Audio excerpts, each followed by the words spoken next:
میں نے جو کچھ بھی سوچا ہوا ہے میں وہ وقت آنے پہ کر جاؤں گا، تم مجھے زہر لگتے ہو اور میں کسی دن تمہیں پی کے مر جاؤں گا۔ ایک نظم ہے، ایک سہیلی کی نصیحت۔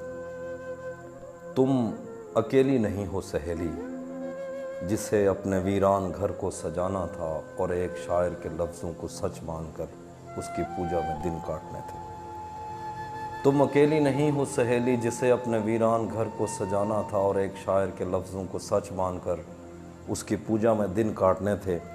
تم سے پہلے بھی ایسا ہی خواب جھوٹی تسلی میں جان دے چکا ہے، تمہیں بھی وہ ایک دن کہے گا کہ وہ تم سے پہلے کسی کو زباں دے چکا ہے۔ وہ تو شاعر ہے، وہ تو شاعر ہے اور صاف ظاہر ہے شاعر، ہوا کی ہتھیلی پہ لکھی ہوئی وہ پہیلی ہے جس نے ابد اور ازل کے دریچوں کو الجھا دیا ہے۔ وہ تو شاعر ہے، شاعر تمنا کے صحرا میں رم کرنے والا ہرن ہے، شوبدہ ساز صبحوں کی پہلی کرن ہے، ادب گاہ الفت کا معمار ہے۔ وہ تو شاعر ہے، شاعر کو بس فکر لوح و قلم ہے، اس سے کوئی دکھ ہے کسی کا نہ غم ہے۔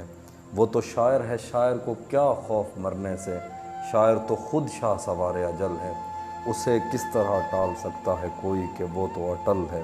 میں اسے جانتی ہوں، وہ سمندر کی وہ لہر ہے جو کنارے سے واپس پلٹتے ہوئے میری کھردری ایڑیوں پر لگی ریت بھی اور مجھے بھی بہا لے گیا۔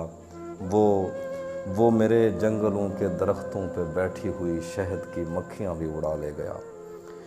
اس نے میرے بدن کو چھوا اور میری ہڈیوں سے وہ نظمیں کشیدیں جنہیں پڑھ کے میں کانپ اٹھتی ہوں اور سوچتی ہوں کہ یہ مسئلہ دل بری کا نہیں۔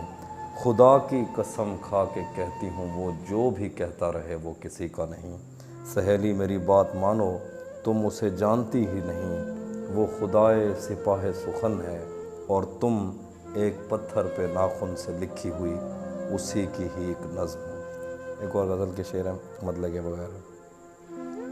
مجھے آزاد کر دو ایک دن سب سچ بتا کر، تمہارے اور اس کے درمیان کیا چل رہا ہے۔ ابھی تک کارآمد ہے تیری آنکھوں کا جادو، یہاں اب تک وہی متروک سکہ چل رہا ہے۔ جدا ہیں اس لیے ایک دوسرے سے یہ کنارے، کسی کشتی پہ ان دونوں میں جھگڑا چل رہا ہے۔ اسی پر چھوڑ رکھا ہے یہ کاروبار الفت، نہیں پوچھا کبھی اس سے کہ کیسا چل رہا ہے۔ اور ایک مطلع ہے،